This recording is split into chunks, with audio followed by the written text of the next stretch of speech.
Panduan Kebaktian Online GKP Immanuel Karawang. 1. Sediakan waktu khusus. Jangan sambil memasak, tiduran, atau melakukan aktivitas lainnya. 2. Persembahkan waktu, ibadah, dan segala sesuatu yang kita miliki sebagai persembahan hidup yang kudus dan berkenan kepada Allah. Itu adalah ibadah kita yang sejati. 3. Diusahakan anggota keluarga dapat berkumpul semaksimal mungkin. 4. Siapkan perangkat yang akan digunakan dan pastikan koneksi jaringan stabil. Apabila memerlukan layar yang lebih lebar, dapat dikoneksikan dengan laptop atau TV dan bisa meminta bantuan kepada anggota keluarga yang dapat mengoperasikannya.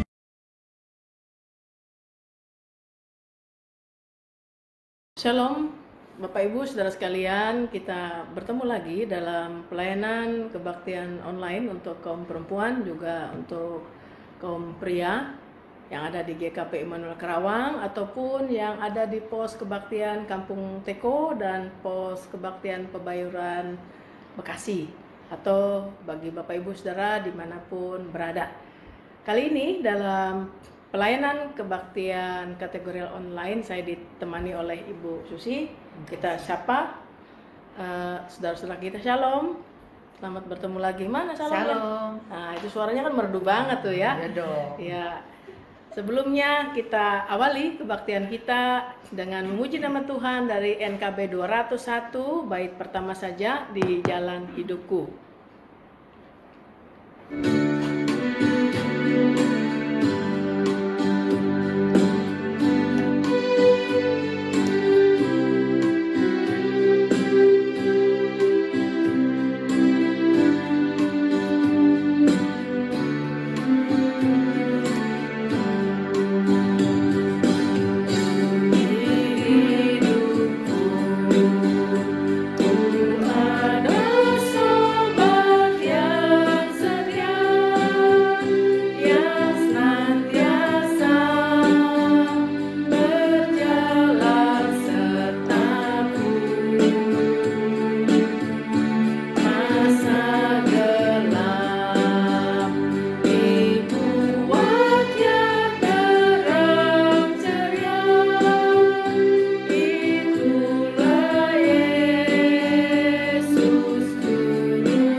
Mari kita menaikkan doa syukur, doa pembacaan Alkitab. Mari kita bersatu dalam doa. Tuhan Allah yang pengasih dan penyayang, kasih-Mu tiada pernah berkesudahan dalam hidup kami, bahkan di sepanjang jalan hidup yang kami tempuh, yang kami lewati. Tuhan memimpin kami untuk selama-lamanya. Tuhan tidak pernah meninggalkan kami. Kami bersyukur atas pemeliharaan-Mu, kebaikan Tuhan, dan segala berkat yang kami nikmati, kami rasakan bersama dengan keluarga kami, walaupun kami tinggal di rumah, dan kami membatasi kegiatan kami di luar, hanya untuk hal-hal yang penting saja, sehubungan dengan social atau physical distancing yang tetap harus kami patuhi untuk memutus mata rantai COVID-19. Saat ini ya Tuhan, kami juga ingin membaca dan merenungkan firman-Mu yang akan menguatkan, menghibur kami, dan mengingatkan kami sebagai orang yang sudah disayang oleh Tuhan, yang sudah ditebus oleh Tuhan, diberikan anugerah keselamatan melalui kebangkitan Yesus Kristus. Kiranya dari firman yang kami dengar bersama akan menguatkan kami, bahkan mengingatkan kami akan tugas dan tanggung jawab selaku umat Tuhan dalam menjalani hari-hari kehidupan yang masih Tuhan berikan. Dalam nama Yesus Kristus Sang Firman Hidup kami berdoa. Amin. Pembacaan Alkitab kali ini diambil dari Filipi 1 ayat 21 dan ayat 22. Kita mendengarnya demikian. Karena bagiku hidup adalah Kristus dan mati adalah keuntungan. Tetapi jika aku harus hidup di dunia ini, itu berarti bagiku bekerja memberi buah. Jadi mana yang harus kupilih, aku tidak tahu. Demikian pembacaan Alkitab kita. Yang berbahagia adalah yang mendengar firman Tuhan serta memelihara dalam hidupnya sehari-hari.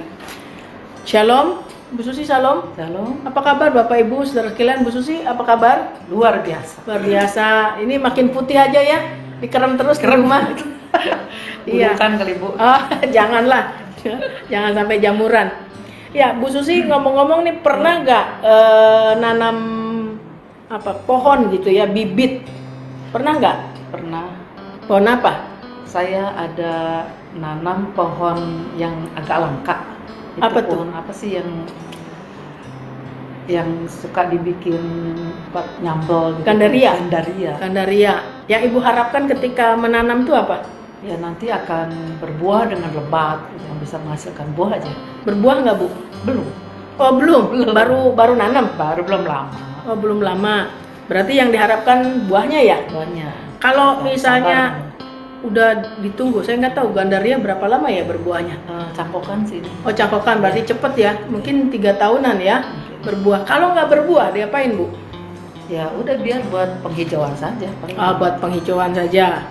Ya berarti agak sedikit tidak sesuai dengan yang diharapkan ya, karena kan dari yang ditanam itu mengharapkan buahnya, gitu kan ya, supaya bisa dinikmati, dijadikan sambal enak ya.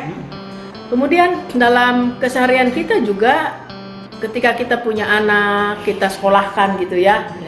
Ada nggak yang diharapkan dari anak kita ketika bersekolah, dapat ilmu, terus lulus, bekerja apa? Ada nggak yang diharapkan? Ya tentu saja kan setiap orang tua kan menyekolahkan anak itu membuat anak menjadi pinter ya. Beda kan kalau pelajaran di rumah dengan di sekolah ya. Berharap sih nanti untuk ke depan kalau mereka sudah berhasil kan menjadi orang yang bisa berguna dengan ilmu yang dia dapat di sekolah itu untuk ya masyarakat sekeliling dan juga untuk bangsa dan negara, selain tentunya untuk keluarga kita sendiri. Ya, berarti ada hasil yang diharapkan ya, ada buah yang bisa dinikmati dari ilmu yang dimiliki anak kita, bukan oleh anak kita saja, tetapi juga oleh masyarakat tadi ya, oleh sesama, oleh orang lain. Nah, kehidupan yang berbuah, hidup yang berbuah ini merupakan tema yang diangkat untuk renungan kita hari ini. Dan kalau kita simak pembacaan Alkitab kita, Rasul Paulus juga menyampaikan tadi dalam bagian dari perikop kita tadi, bahwa bagaimana Rasul Paulus juga mengharapkan pelayanannya bisa berbuah dan dirasakan oleh banyak orang. Walaupun Rasul Paulus sadar betul ketika ia melaksanakan tugas pekabaran Injil, dia memiliki konsekuensi, yaitu dia sampai di penjara, Bu Susi, di penjara di Filipi. Tetapi sebagai orang yang telah menerima Kristus di dalam kehidupannya, ia berusaha dalam setiap situasi itu dia bisa mengabarkan Injil. Di penjara Filipi juga dia berusaha untuk berelasi, berinteraksi dengan orang-orang sesama narapidana di sana. Dan Paulus sadar betul walaupun untuk mengabarkan Injil ke seluruh dunia gitu ya, untuk mengabarkan Injil dengan perjalanan yang ia tempuh, ia memiliki konsekuensi, yaitu sampai ia dipenjara ya, dan dia ditangkap oleh pemerintahan Romawi saat itu. Ia berusaha mewartakan Injil Kristus, karena di dalam pembacaan Alkitab kita dikemukakan bahwa menurut Paulus, dia prinsip hidupnya, kalau dia hidup itu adalah Kristus. Dan mati merupakan keuntungan. Saat ini banyak orang takut mati ya karena COVID ya. Takut matinya sia-sia gitu ya. Tapi sebenarnya tidak ada kematian yang sia-sia di dalam Tuhan ya. Jadi bagi Rasul Paulus, hidup adalah Kristus. Jadi pada saat dia hidup berarti dia memuliakan Kristus yang sudah menjadi juru selamat. Kalaupun dia harus mati, maka itu merupakan keuntungan. Kenapa disebut keuntungan? Karena dia pun akan bertemu dengan Kristus yang sudah mati, bangkit, dan naik ke surga. Ya, jadi dua-duanya sama baik. Makanya Paulus katakan mana yang harus dipilih, dia tidak tahu karena dua-duanya sama baiknya. Itu kalau kalau pilihannya yang satu baik, yang satu tidak baik itu kan mudah ya. Tapi kalau dua-duanya baik kan suka bingung ya. Khususnya kalau milih bahan baju sama-sama baik, bingung nggak? Kadang bingung. Bingung menentukan yang mana ya. Nah, sama kayak kita juga perempuan begitu ya. Mana yang harus dipilih gitu ya. Makanan ini enak, itu enak, mana yang harus dipilih? Karena sama-sama baik biasanya kita susah menentukan pilihannya. Dan bagi Rasul Paulus, kalau dia hidup itu berarti dia harus punya makna hidupnya. Itu apa? Bekerja memberi buah seperti tadi nanam pohon gandaria ya, menghasilkan buah. Diharapkan buahnya bisa dinikmati. Pasti kalau udah berbuah dibagi-bagi ya. Saya dibagi dong. Ya. Lagi buah nama doyan sambal. Iya, yang lain juga dibagi buat Papa Hare itu ya. Iya. Makan rame-rame. Nah, Bapak Ibu Saudara sekalian yang dikasihi Tuhan, kita dapat belajar dan meneladani Rasul Paulus. Artinya, selama hidup tidak boleh berhenti berkarya. Iya. Berkarya terus sampai satu saat Tuhan memanggil kita. Dan kalaupun mati itu adalah keuntungan karena kita tetap bersama dengan Kristus. Ya, karya kita baru berhenti kalau kita sudah mati ya. Nah, berarti selesailah karya kita. Jadi jangan lelah untuk berkarya terus. Mari, selama masih hidup, mari jadikan hidup kita bermakna, berbuah. Bukan hanya bagi diri sendiri, tetapi juga bagi sesama, bagi kemuliaan nama Tuhan. Nah itu pengantarnya Bu Susi ya. Sekarang mau sedikit ngobrol-ngobrol nih, sharingnya Bu Susi ya. Nih kira-kira pada zaman sekarang di tengah situasi sosial atau physical distancing nih, karya apa yang bisa dilakukan oleh kita semua nih, baik kaum perempuan ataupun kaum pria ya dalam hidupnya. Ya, Bu Susi gimana? Memang sih Bu, dengan adanya masalah istilahnya di karantina ini ya, membuat orang kan banyaknya di rumah. Kalau dulu banyak orang berkarya di luar rumah, yang kerja di luar rumah, yang berusaha di luar rumah, tapi sekarang karena kondisi seperti ini ya banyakkan di rumah. Nah, justru sebenarnya di rumah ini kalau kita menyadari bahwa kita masing-masing kan pasti manusia punya talenta gitu ya, Tuhan anugerahkan bagi kita. Itu yang harus kita gali, kita kembangkan. Pertama mungkin bagaimana caranya supaya kita nggak boring di rumah, nggak bosen. Ya kita coba yang biasanya bisa masak, kita coba tawarin ke teman-teman atau ke lingkungan. Karena kan online gitu kan kayaknya udah gampang gitu ya. Mungkin juga kalau yang seneng nanam-nanam gitu, bunga atau pohon-pohonan, bisalah pakai hidroponik dan sebagainya, atau membuat satu kerjaan yang berkaitan dengan kebutuhan kita, misalnya menjahit pakaian, itu kan bisa juga dilakukan. Bahkan sekarang saya pikir ini apa namanya itu? Masker. Nah, itu masker juga sangat dibutuhkan gitu. Ini kita bisa sebenarnya bikin gitu, nggak usah kita ribut atau bingung. Aduh gimana ya, saya nggak punya mesin jahit. Kalau ini saya pikir bisa pakai tangan gitu ya. Iya. Orang bilang mah dijerumak gitu bisa. Iya. Ini saya beli masker tapi karena kepanjangan saya modifikasi aja. Nah ini saya pakein tali nih. Oh iya. Nah ya kalau misalnya ya bisa berbagi masker juga ya dengan anggota masyarakat ya. Ya. Kan juga mahal gitu kan, kalau kita punya sendiri mungkin harganya nggak terlalu mahal. Atau bisa dijual, tawarkan ke keluarga-keluarga yang butuh ya, yang penting rapi gitu ya. Bisa lihat di mana Bu? YouTube banyak tuh, banyak, iya, ya. contoh-contoh. Iya, ibu-ibu Contoh tuh yang bisa ada kan bisa kan. bisa lihat di YouTube ibu-ibu ya. Iya. Tuh di sebelah situ tuh ada yang senyum-senyum tuh, ya. Nah, terus apa lagi ya? Masak tadi ya. Iya. Oh, bapak-bapak mungkin Kue, pelihara kue ikan, kan. kue, mau lebaran ya. Nah itu dia mau lebaran bikin kue kering atau apa. Tuh ada yang senyum-senyum tuh, yang biasa bikin kue tuh di situ. Bukan yang bikin kue aja, yang Makasih. doyan makan kue. Malu itu mah. Ya, saya kira juga menjadikan hidup berbuah. Kadang-kadang orang merasa minder kalau sebagai ibu rumah tangga. Padahal sebenarnya ibu rumah tangga berkontribusi cukup besar dalam kehidupan bermasyarakat dan berbangsa. Karena apa? Seorang ibu rumah tangga juga mempersiapkan anak-anaknya, membina iman anak-anaknya di rumah. Ini kesempatan bagus ya. Kumpul bersama dengan anak-anak, diajari, punya kedekatan dengan anak-anak gitu ya. Diajari banyak hal.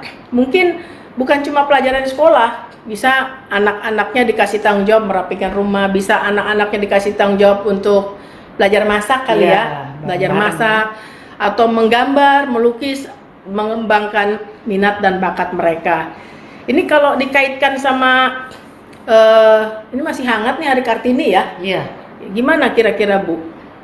Khususnya untuk kaum perempuan. Ya, kalau saya sih melihat bahwa sosok Kartini itu adalah bukan soal mengagungkan gitu ya, tapi memang itu sosok yang patut kita tiru ya, tiru di gugu lah. Karena Kartini ini sebagai pendobrak di zaman yang dulu membuat dulu perempuan itu terbelakang. Sekarang karena masalah emansipasi menjadi bisa maju di depan. Oleh karena itu banyak perempuan-perempuan yang menjabat jabatan yang dulunya cuma oleh kaum pria saja. Jadi saya pikir dia mempunyai hal yang sangat baik untuk kita tiru. Dia membuka wawasan kaum perempuan bahwa kalau selama ini perempuan itu selalu nomor 2, maka dengan adanya Ibu Kartini ini menjadi bisa seperti sejajar dengan kaum pria. Iya. Ada persamaan hak gitu ya, sama-sama punya hak, bukan saja didapat oleh kaum laki-laki tetapi kaum perempuan. Di Indonesia tentara, polisi, kemudian juga menteri sampai presiden ya. Pernah perempuan ya. Kalau lebih lagi di dunia misalnya ya, ada yang astronot juga perempuan gitu ya. Jadi hampir di semua lini kehidupan kaum perempuan sudah berkiprah. Ya, tetapi yang nampaknya sederhana itu juga penting, karena ketika seorang ibu bisa mendidik anak-anaknya dan anak-anak ini sebagai generasi penerus bangsa, maka seorang ibu ini sudah berkontribusi dalam kehidupan bermasyarakat dan berbangsa. Tidak usah memikirkan yang besar gitu ya, dari mulai yang kecil. Bayangkan kalau setiap ibu-ibu di Indonesia ini mendidik anak-anaknya dengan benar, dan anak-anaknya juga kelak ketika jadi apapun dia, ya, entah jadi menteri, entah jadi pegawai, entah jadi karyawan swasta, dia akan menjadi anak-anak yang baik. Mereka akan berkontribusi dalam kehidupan masyarakat Indonesia yang menegakkan keadilan, kejujuran, kebenaran. Ya, jadi udah berkontribusi. Jadi jangan kecil yang kalau ditanya status gitu ya, pekerjaan IRT. Nah, ibu rumah tangga, nggak usah kecil hati ibu-ibu ya. Ibu-ibu sudah berkontribusi banyak dalam kehidupan kita, menghantarkan anak-anak menuju kesuksesan, dan anak-anak nanti kelak menjadi pilar bangsa juga ya, penopang bangsa Indonesia ini dalam kehidupan kedepannya. Mari kaum perempuan, kaum pria, kita saling tolong-menolong dan menunjukkan bahwa kita bisa hidup berbuah, kita bisa hidup dan mengukir karya terbaik di tengah keluarga, di tengah jemaat, di tengah masyarakat dan bangsa kita. Gitu ya Bu Susi ya? Iya Bu. Tuhan memberkati kita sekalian, dan sampai bertemu lagi di waktu yang akan datang. Amin. Saat ini kita akan menghimpunkan persembahan, dan sementara persembahan dihimpunkan, kita akan menyanyikan lagu Betapa Hatiku.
Bapak Ibu Saudara sekalian, kita akan membawakan persembahan kita dalam doa sekaligus dengan doa syafaat dan permohonan berkat. Mari kita bersatu dalam doa.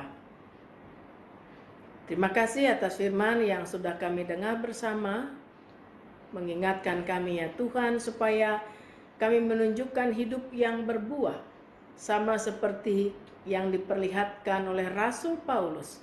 Ketika ia sudah mengalami perjumpaan dengan Kristus, ia menjadikan hidupnya berbuah melalui pewartaan dan pekabaran Injil yang dilakukannya.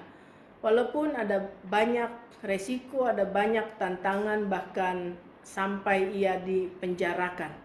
Kiranya kami juga ya Tuhan sebagai umat tebusan-Mu dapat memperlihatkan kehidupan yang bermakna, kehidupan yang berbuah, sebagai ibu rumah tangga, sebagai kepala keluarga, sebagai anak, dan sebagai apapun kami.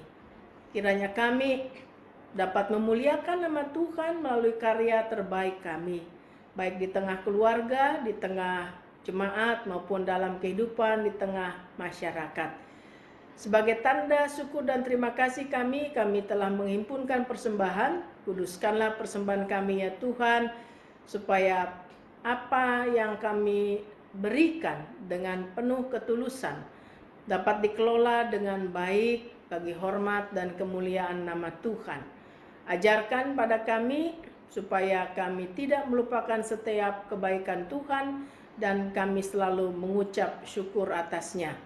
Kami juga mau berdoa ya Tuhan bagi saudara-saudara kami, anak-anak kami yang belajar di rumah, untuk saudara-saudara kami yang bekerja di rumah, untuk ibu rumah tangga, kepala keluarga juga, kiranya Tuhan memberkati semuanya, memberkati keluarga-keluarga. Kami juga berdoa bagi saudara-saudara kami yang terkena dampak dari COVID-19, mengalami kesulitan dalam kehidupan perekonomiannya, mengalami kesulitan dalam usaha serta pekerjaannya. Kiranya Tuhan memberkati mereka, memberikan kekuatan dan ketabahan. Bahkan ya Tuhan, biarlah ketika kami menjalani masa sosial atau physical distancing, kami banyak berdiam diri di rumah, kami juga dapat mengembangkan potensi bakat yang kami miliki, dan kiranya itu akan berguna bagi kehidupan kami dan kehidupan sesama. Berkati pelayanan gereja-Mu dimanapun berada ya Tuhan, melalui pelayanan online ataupun juga dengan komunikasi yang tetap dibangun. Kiranya Tuhan juga senantiasa menjadikan gereja-Mu bukan saja terdiri dari gedungnya, tetapi gereja juga adalah hidup kami, pribadi kami, di rumah kami masing-masing, karena kami sesungguhnya adalah bait Allah. Kami berdoa bagi saudara-saudara kami ya Tuhan yang sakit, kiranya Tuhan juga tetap memberikan kekuatan dan penghiburan pada mereka untuk menjalani perawatannya dengan selalu meyakini bahwa Tuhan bersama mereka, Tuhan tidak pernah meninggalkan mereka. Bagi saudara-saudara kami yang kehilangan orang yang dicintai, kiranya Tuhan juga menguatkan dan hiburkan mereka. Bagi pemerintah, seluruh bagian masyarakat dan komponen bangsa ini, dalam upaya-upaya untuk mengatasi COVID-19, rumah sakit, bahkan seluruh masyarakat dan warga negara Indonesia, kiranya kami dapat bersatu hati ya Tuhan untuk memutus mata rantai COVID-19. Bahkan di beberapa wilayah sudah diberlakukan PSBB ya Tuhan. Kiranya ini pun dapat dipatuhi oleh semua pihak, walaupun ada yang harus mengalami dampaknya, namun karena ini demi kebaikan seluruh umat manusia di Indonesia, kiranya ini juga akan tetap dapat dimengerti, dapat dipatuhi, dan dapat ditaati bersama-sama. Kami berharap bahwa COVID-19 yang menjadi pandemi bukan saja di Indonesia tetapi di dunia ini akan segera berlalu, dan masyarakat di dunia ini akan kembali menjalani kehidupan seperti biasa dan merasakan pemulihan dari Tuhan. Kami yakin sesulit apapun kehidupan dan tantangan yang kami jumpai, terutama karena pandemi COVID-19, kasih karunia dari Tuhan Allah Bapa dan dari Yesus Kristus di dalam persekutuan Roh Kudus akan senantiasa menyertai kami sekalian dari sekarang ini sampai selama-lamanya. Amin. Demikian pelayanan kami. Kami ucapkan selamat menjalani kehidupan dan selalu meyakini bahwa Tuhan senantiasa bersama dengan kita. Tuhan memberkati.